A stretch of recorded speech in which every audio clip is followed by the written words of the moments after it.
호텔로 돌아가는 차 안에서 그날 손흥민과 메시가 같은 경기장에서 맞붙었습니다. 경기는 0대1 패배. 손흥민은 골도 어시스트도 없었죠. 그런데 휘슬이 울린 순간 3만 명의 관중이 일어나 손흥민에게 박수를 보냈습니다. 메시를 보러 온 팬들까지도. 왜일까요? 안녕하세요. 저는 마이클 톰슨입니다.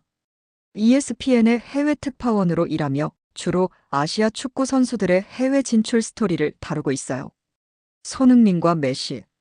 둘 중 누구 하나만 봐도 티켓 값은 아깝지 않습니다. 그런데 오늘은 둘이 한 그라운드에 선다는 거예요. 로스앤젤레스 8시 저녁 뱅크 오브 캘리포니아 스타디움으로 향하는 길부터 뭔가 달랐어요. 주차장을 지나 스타디움 입구까지 다양한 언어가 엇갈리는 소리가 들렸습니다. 메시를 외치는 스페인어, 그리고 손흥민 라는 한국어가 공존하는 독특한 광경이었죠. 이곳은 더 이상 평범한 LA가 아니었어요. 월드컵 결승 무대 같은 특별한 공기가 흘렀습니다. 표는 일찌감치 매진이었어요. 평소보다 3배는 비싼 값이었지만 사람들은 개의치 않았습니다. 경기장 입구에서 만난 데이비드 로드리게스는 멕시코계 미국인으로 가족과 함께 샌디에이고에서 3시간을 운전해 왔다고 했어요. 유니폼은 메시 것이었지만 손흥민 얘기가 나오자 고개를 끄덕였습니다. 그 친구도 진짜예요. 정말 존경해요. 반면 UCLA 유학생 김서연 씨는 한국 친구들과 함께 손흥민을 보러 왔다고 말했어요. 직접 보는 건 처음인데 정말 설레요. 메시도 보게 되어서 더욱 좋고요. 두 그룹 모두 상대방 선수에 대해서도 존경심을 표했는데 이는 오늘 밤이 단순한 경쟁을 넘어선 특별한 의미를 지니고 있음을 보여주었습니다. 좌석에 앉아 관중석을 둘러보니 4만 명이 넘는 관중들의 기대감이 한눈에 느껴졌어요. 절반은 인터 마이애미의 핑크색 10번 유니폼, 절반은 LAFC의 검정색 7번 유니폼이었습니다. 이름은 달라도 모두 같은 기대를 안고 있었어요. 평소 MLS 경기와는 확연히 다른 국제적 분위기였습니다. 경기장 조명이 하나둘 켜지고 두 선수가 동시에 등장하는 순간 경기장은 말 그대로 폭발했어요. 그 순간 저는 직감했습니다. 이 밤이 미국 축구 역사에 하나의 이정표가 될 것이라고 말이에요. 경기는 예상대로 팽팽했습니다. 메시가 공을 잡을 때마다 관중들의 숨이 멎는 듯했고 손흥민이 움직일 때마다 4만 명의 관중이 일제히 일어섰죠. 어느 쪽도 물러서지 않았고 스타디움의 기대감은 점점 고조되고 있었습니다. 전반 20분까지는 양팀 모두 조심스럽게 경기를 풀어나갔어요. 메시는 자신만의 리듬으로 볼 배급을 조절했고 손흥민은 날카로운 움직임으로 상대 수비진을 끊임없이 괴롭혔습니다. 30분이 지나자 양팀 모두 골 냄새를 맡기 시작했는데 특히 LAFC는 홈 어드밴티지를 살려 더욱 공격적으로 나서고 있었어요. 전반 32분 그 순간이 찾아왔습니다. 손흥민이 왼쪽 측면에서 공을 받아 드리블로 돌파를 시도했어요. 인터 마이애미의 수비수 2명이 그를 향해 달려들었고 페널티 박스 근처에서 삼각편대를 이루며 압박을 가했습니다. 손흥민은 기가 막힌 스텝오버로 첫 번째 수비수를 제쳤고 두 번째 수비수와의 1대1 상황에서 오른쪽으로 방향을 틀었어요. 바로 그때였습니다. 인터 마이애미의 센터백 코르에 마르티네스가 뒤에서 손흥민의 발목을 걸었어요. 명백한 파울이었죠. 손흥민이 균형을 잃고 페널티 박스 안쪽으로 넘어지는 순간 4만 명의 관중이 일제히 일어나 휘슬을 기다렸습니다. 저 역시 카메라를 들고 있던 손에 힘이 들어갔어요. 이보다 더 명백한 파울은 없을 정도였거든요. 하지만 주심 조나단 모스의 휘슬은 울리지 않았어요. 그는 고개를 저으며 경기를 계속 진행시켰습니다. 관중석에서는 거대한 야유성이 터져나왔고 저 역시 놀라서 리플레이 화면을 다시 확인했어요. 어느 각도에서 봐도 명백한 파울이었는데 말입니다. 더욱 놀라운 건 VAR 검토조차 없었다는 점이에요. MLS는 VAR 시스템을 도입했지만 이번 판정에 대해서는 검토 요청조차 하지 않았습니다. 관중석의 웅성거림은 점차 침묵으로 바뀌었고 실망감이 스타디움 전체를 덮기 시작했어요. LAFC 벤치에서는 칼로스 벨라 감독이 격렬하게 항의했지만 주심은 이미 마음을 정한 듯 보였습니다. 그런데 정작 당사자인 손흥민은 천천히 일어나 잔디를 털어내며 동료들이 다가와 어깨를 두드리는 것을 조용히 받아들였어요. 항의도 불만의 표정도 없었습니다. 다가오는 동료들에게 가볍게 고개를 끄덕이며 괜찮습니다. 다시 하면 됩니다라고 말하는 듯한 모습이었죠. 그 순간 저는 카메라 렌즈를 통해 그의 표정을 자세히 관찰할 수 있었는데 거기에는 분노나 좌절보다는 차분한 수용이 담겨 있었어요. 메인 카메라가 손흥민의 얼굴을 클로즈업으로 잡았을 때 저는 카메라를 들고 있던 손을 멈췄습니다. 수많은 스포츠 현장을 취재하면서 선수들의 다양한 반응을 봐왔지만 이런 모습은 처음이었어요. 관중석도 조용해졌는데 모두가 그 순간에 집중하고 있는 것 같았습니다. 보통이라면 주심에게 달려가 항의하거나 적어도 실망의 표정을 감추지 못했을 텐데 손흥민은 전혀 달랐어요. 분노도 격한 항의도 심지어 실망의 기색조차 찾을 수 없었습니다. 그는 잠시 고개를 숙인 채 작은 한숨을 내쉬었고 그 다음 천천히 고개를 들어주심을 바라봤어요. 그 시선에는 원망이나 비난이 아닌 이해하려는 듯한 눈빛이 담겨 있었습니다. 마치 이런 상황도 축구의 일부라고 받아들이는 것 같았죠. 10여 년간 프로축구를 취재해온 제가 봐도 정말 특별한 반응이었어요. 가장 인상 깊었던 건 그 다음 행동이었습니다. 보통의 선수라면 빠르게 자리를 떠나거나 동료들과 함께 항의에 나섰을 텐데 손흥민은 오히려 천천히, 아주 천천히 걸으며 관중석을 둘러봤어요. 부상을 피하려는 것도 시간을 끌려는 것도 아닌 무언가 전하고 싶은 듯한 특별한 걸음이었습니다. 관중석을 바라보는 그의 시선은 마치 미안합니다. 골로 보답하고 싶었는데라고 말하는 것 같았어요.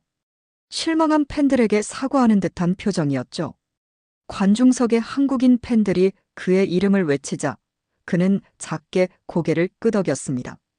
스타디움의 대형 스크린에 그의 모습이 다시 한번 비춰지자 이상한 일이 일어났어요. 야유를 보내던 관중들 사이에서 박수 소리가 들리기 시작한 거예요. 처음에는 몇몇 사람들만이었지만 점차 더 많은 사람들이 그의 성숙한 반응에 감동을 받은 듯 했습니다. 박수 소리는 파문처럼 퍼져나갔어요. 그건 단순한 위로가 아니라 진심 어린 존경의 표현이었습니다. 좌석 곳곳에서 사람들이 일어나기 시작했고 아이들도 부모를 따라 박수를 쳤어요. 손흥민은 관중석을 향해 더욱 깊이 고개를 끄덕였어요. 그리고 동료들을 향해서는 엄지손가락을 들어 보이며 괜찮다는 신호를 보냈습니다. 심지어 상대편 선수들과도 가벼운 하이파이브를 나눴는데 이는 축구가 단순한 경쟁을 넘어선 스포츠맨십의 진정한 의미를 보여주는 장면이었어요. 그날 경기장은 무언의 언어로 가득했습니다.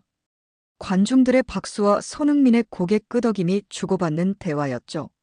저는 그 순간을 놓치지 않고 셔터를 눌렀고 이 사진이 나중에 많은 이들에게 회자될 것임을 직감했어요.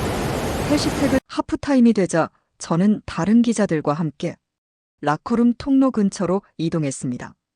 ESPN의 취재 패스 덕분에 선수들의 휴식 시간 동안 어느 정도 가까이 접근할 수 있었거든요. 통로는 평소보다 조용했는데 LAFC 측에서 미디어의 접근을 제한한 것 같았어요. 문이 완전히 닫힌 라커룸 앞에서 우리는 그 안에서 어떤 말들이 오갈지 짐작만 할 수 있었습니다. 월드컵 스타디움에서 취재해본 경험으로는 이런 상황에서 라커룸 분위기가 팀의 후반전 경기력을 좌우하는 경우가 많았어요. 그런데 라커룸 문이 잠깐 열렸을 때 안에서 나오는 대화 소리를 들을 수 있었습니다. 여러 언어가 뒤섞인 가운데 낯익은 영어 발음이 들렸어요. 손흥민이었습니다. 그는 팀 동료들에게 이야기하고 있었는데 제가 들은 내용은 정말 놀라웠어요. 판정도 경기의 일부입니다. 우리가 통제할 수는 없잖아요. LA 타임스의 베테랑 기자 로버트 김과 저는 서로를 바라보며 고개를 끄덕였어요. 30년 넘게 스포츠 기자로 일해온 그도 놀란 표정을 감추지 못했습니다. 억울한 상황에서도 이런 말을 할 수 있다는 게 믿기지 않았거든요. 보통의 선수라면 분노를 표출하거나 적어도 동료들과 함께 불만을 토로했을 텐데 말입니다. 이어서 들린 목소리는 더욱 인상 깊었어요. 남은 45분, 더 좋은 경기를 보여줍시다. 팬들이 실망하지 않도록 말이에요. 억울함 대신 책임감을 말하는 그의 목소리였습니다. 그 말 속에는 자신의 억울함보다 관중들과 팀을 먼저 생각하는 마음이 담겨 있었어요. LAFC의 주장 칼로스 벨라가 그에게 뭔가 말을 걸었고 손흥민은 웃음소리와 함께 대답했습니다. 그 웃음 하나에 라커룸 분위기가 바뀌는 게 느껴졌어요. 다른 동료들도 하나둘씩 그의 말에 호응하는 소리가 들렸습니다. 정확한 내용은 들리지 않았지만 분위기상 팀의 사기를 북돋우는 내용인 것 같았어요. 잠시 후 코치진이 들어오는 소리가 들렸고 칼로스 벨라 감독의 목소리가 라커룸을 가득 채웠습니다. 전술적인 지시사항들이 쏟아졌지만 중간중간 손흥민의 차분한 목소리가 끼어들었어요. 그는 자신의 포지션과 역할에 대해 구체적으로 질문하고 팀 전체의 움직임에 대해서도 의견을 제시하고 있었습니다. 그는 단순한 이적 스타가 아니라 팀 안에 완전히 뿌리내린 선수처럼 보였어요. 리더십을 발휘하면서도 겸손함을 잃지 않는 모습이었습니다. 가장 기억에 남는 순간은 라커룸을 나서기 직전이었어요. 누군가가 앞서 있었던 판정에 대해 다시 언급했을 때 손흥민이 말했습니다. 그건 이제 과거입니다. 중요한 건 지금부터예요. 그 말에 라커룸 안이 정적에 잠겼고 곧이어 조용한 박수 소리가 터져 나왔어요. 저는 그 순간 이 선수가 얼마나 성숙한 리더십을 가지고 있는지 깨달았고 동시에 오늘 밤의 취재가 단순한 경기 리포트를 넘어선 특별한 이야기가 될 것임을 확신했습니다. 주심의 최종 휘슬이 밤하늘로 울려 퍼진 순간 뱅크 오브 캘리포니아 스타디움은 침묵에 잠겼습니다. 0대1 LAFC의 패배였어요. 홈팀 팬들은 실망감을 감추지 못했고 인터 마이애미 서포터들은 조심스럽게 환호를 올렸습니다. 평소 같았다면 대부분의 관중이 빠른 퇴장을 시작했을 상황이었죠. 패배한 홈 경기, 그것도 기대했던 골 장면도 없었으니까요. 하지만 이상하게도 사람들은 자리를 뜨지 않았어요. 저 역시 카메라를 정리하려다가 멈췄습니다. 뭔가 특별한 일이 일어나고 있다는 직감이 들었거든요. 선수들이 서로 악수를 나누는 가운데 손흥민은 홀로 관중석 앞으로 걸어 나왔습니다. 승자의 표정은 아니었지만 고개는 결코 숙이지 않았어요. 그의 걸음은 평소보다 느렸습니다. 패배의 아쉬움이 배어 있는 듯 했지만 동시에 관중들에 대한 예의를 잃지 않으려는 마음이 엿보였어요. 그가 첫 번째 구역 앞에 서서 깊게 고개를 숙여 인사하는 순간 이상한 일이 벌어졌습니다. 관중석 상단에서 한 소년이 일어선 거예요. 10살 정도 되어 보이는 아이였는데 그는 주저하지 않고 박수를 치기 시작했습니다. 작고 힘없는 소리였지만 스타디움의 정적 속에서 그 박수는 또렷하게 들렸어요. 처음에는 그 아이만의 작은 박수였지만 곧 옆자리에 아버지가 함께했고 그 다음엔 앞자리 가족들이 일어났습니다. 아버지는 아들의 어깨에 손을 올리며 함께 박수를 쳤어요. 그 박수는 파도처럼 퍼져나갔습니다. 야유 대신 박수가, 실망 대신 존경의 마음이 스타디움을 가득 메우기 시작했어요. 저는 이런 광경을 본 적이 없었습니다. 패배한 홈팀 선수에게, 그것도 골도 어시스트도 없었던 선수에게 이런 박수가 터져 나오다니요. 메시를 보기 위해 온 수천 명의 팬 중 많은 이들이 이 순간만큼은 손흥민에게 집중했어요. 그는 통계상으로는 아무것도 기록하지 못했습니다. 하지만 숫자로는 측정할 수 없는 무언가, 진정한 가치를 경기장에 남겼어요. 손흥민은 박수에 화답하며 더욱 깊이 고개를 숙였습니다. 그리고 관중석을 천천히 둘러보며 한 사람 한 사람과 눈을 맞추려 노력했어요. 그의 시선이 닿는 곳마다 더 큰 박수가 터져 나왔습니다. 가장 감동적이었던 건 나이를 불문하고 모든 세대가 함께 박수를 쳤다는 점이에요. 아이들은 부모의 손을 잡고 일어섰고 노년층 관중들도 지팡이를 짚고 일어나 박수를 보냈습니다. 그 순간 저는 깨달았어요. 진정한 스포츠맨십이 무엇인지, 그리고 왜 사람들이 스포츠에 열광하는지를 말입니다. 승패를 넘어선 감동이 바로 여기에 있었거든요. 골 없이도 사람들의 마음을 움직인 진짜 챔피언의 모습을 본 거죠. 제6장 우린 오늘 축구를 본 게 아니야. 경기가 끝난 후 저는 관중들의 반응을 취재하기 위해 스타디움 곳곳을 돌아다녔습니다. ESPN 본사에서는 메시의 활약상과 경기 결과에 대한 리포트를 요청했지만 정작 현장에서는 전혀 다른 이야기들이 쏟아져 나오고 있었어요. 경기 후 사람들의 표정은 승패와 상관없이 특별했습니다. 승부가 갈렸지만 모든 대화는 하나로 모이고 있었어요. 출구 근처에서 다시 만난 데이비드 로드리게스 가족은 여전히 흥분 상태였습니다. 사실 오늘 메시 보러 왔어요. 근데 집에 돌아가면 손흥민 얘기부터 할 것 같아요. 그의 8살 딸 소피아는 손흥민의 유니폼을 사달라며 아버지를 졸랐어요. 불과 3시간 전만 해도 메시의 열렬한 팬이었던 아이가 말입니다. 아빠, 저 아저씨 왜 화 안 냈어요? 소피아가 물었을 때 데이비드는 잠시 말을 못했어요. 그리고 이렇게 대답했습니다. 진짜 강한 사람은 그런 거야. 화내지 않고 참는 거지. 앞서 만났던 UCLA 유학생 김서연 씨는 한국 친구들과 함께 나오면서 이렇게 말했어요. 처음에는 한국 선수라서 응원했는데 이제는 정말 그 사람 자체를 존경하게 됐어요. 경기 실력을 떠나서 말이에요. 가장 놀라웠던 건 인터 마이애미 팬들의 반응이었습니다. 승리한 팀의 서포터들조차 손흥민에 대해 칭찬을 아끼지 않았어요. 플로리다에서 온 마이크 존스는 우리 팀이 이겼지만 오늘 가장 인상적인 선수는 손흥민이었다고 말했습니다. 기술은 메시가 최고지만 태도는 손흥민이 최고였다는 그의 말은 곧 소셜미디어에서 화제가 됐어요. 트위터와 인스타그램에는 벌써 관련 게시물들이 쏟아지기 시작했습니다. 진짜 스포츠맨, 아이들이 본받을 선수, 이런 게 진짜 교육이라는 댓글들이 계속 올라왔어요. 스타디움 밖 주차장에서는 더욱 인상 깊은 장면을 목격했습니다. 메시의 유니폼을 입고 왔던 한 중년 남성이 자신의 12살 아들에게 이렇게 말하고 있었어요. 승패보다 중요한 걸 배웠다. 아빠도 저런 어른이 되고 싶다. 그 아이는 고개를 끄덕이며 손흥민 선수 정말 멋있어요. 다음엔 손흥민 유니폼 사주세요 라고 대답했습니다. 부모와 아이 모두의 마음을 움직인 거죠. 1시간 후 호텔에서 ESPN 본사에 전화를 걸었을 때 편집장은 이렇게 말했어요. 메시 기사 대신 손흥민 스토리로 메인을 잡자. 이게 더 큰 뉴스다.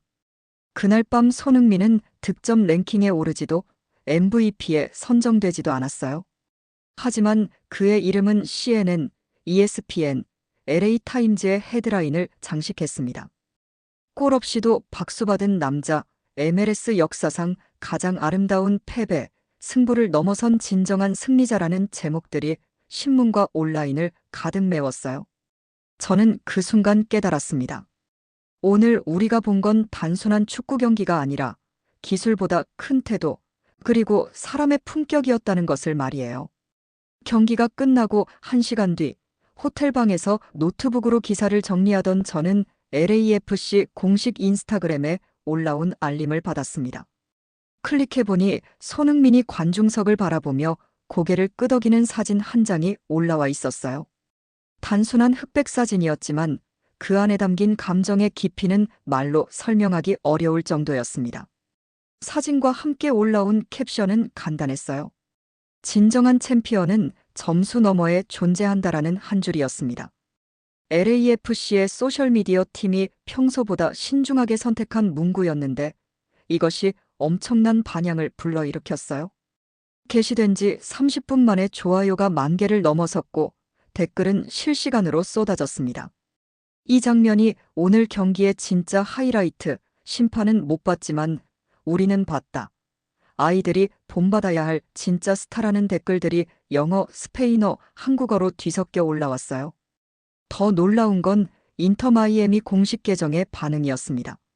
라이벌 팀임에도 불구하고 그들은 이 게시물을 리포스트하며 오늘 우리는 모두 스포츠맨십의 진정한 의미를 배웠다는 메시지를 남겼어요. MLS 리그 역사상 이런 일은 매우 드물었습니다. 트위터에서는 더욱 폭발적인 반응이 일어났어요. 스포츠 전문 기자들부터 일반인들까지 모두가 이 한 장의 사진에 대해 이야기했습니다. ESPN의 스티븐 A.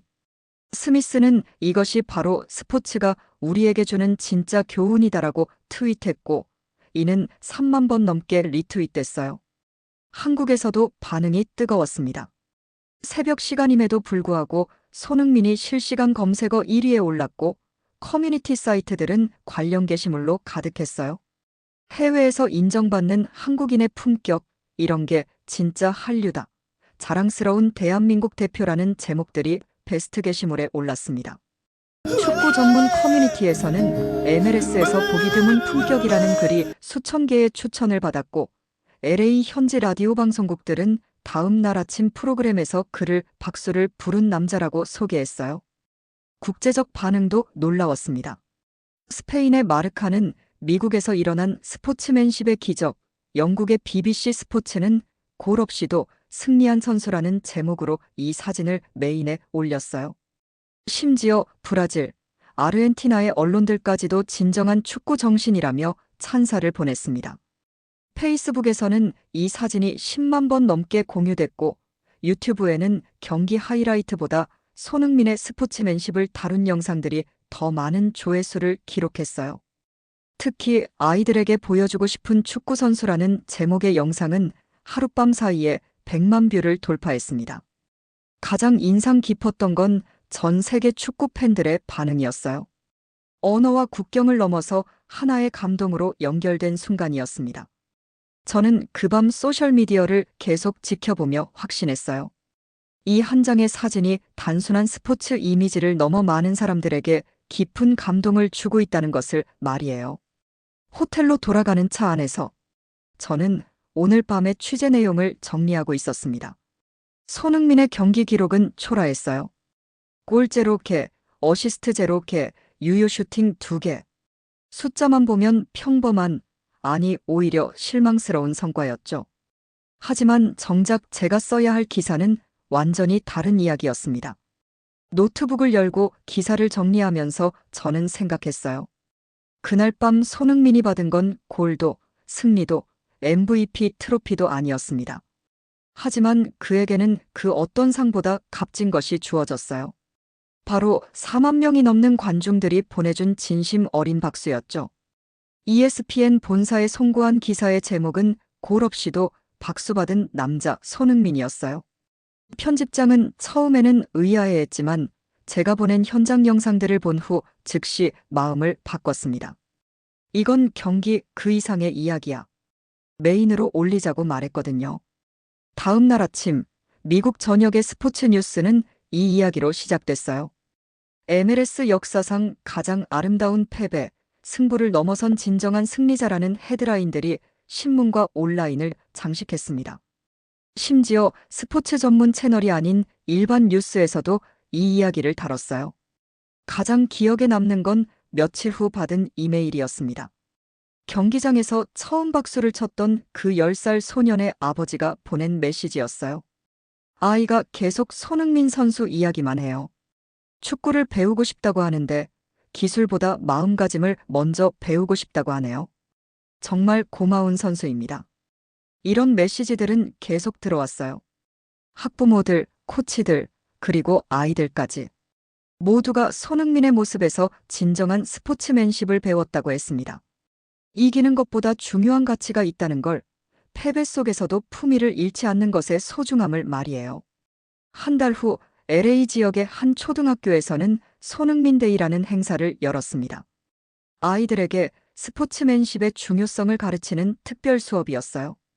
승부욕도 중요하지만 상대방을 존중하고 자신의 감정을 절제하는 것이 더 소중하다는 내용이었죠. 그리고 오늘 이 이야기를 정리하며 저는 깨달았습니다. 그날 밤의 박수는 단순히 한 선수에 대한 찬사가 아니었어요. 그것은 우리 모두가 잃어가고 있던 가치에 대한 갈망의 표현이었습니다. 승리지상주의에 물든 현대 스포츠에서 진정한 스포츠맨십을 보고 싶어 했던 사람들의 마음이 터진 순간이었죠. 기록에는 남지 않을 겁니다. 공식 통계에서 그날의 손흥민은 평범한 선수에 불과해요. 하지만 사람들의 기억 속에는 그날의 모습이 영원히 남을 겁니다. 골 없이도 박수받는 선수, 패배 속에서도 품격을 잃지 않는 진짜 챔피언으로 말이에요. 그리고 저는 확신합니다. 그게 바로 진짜 스타의 모습이라고요.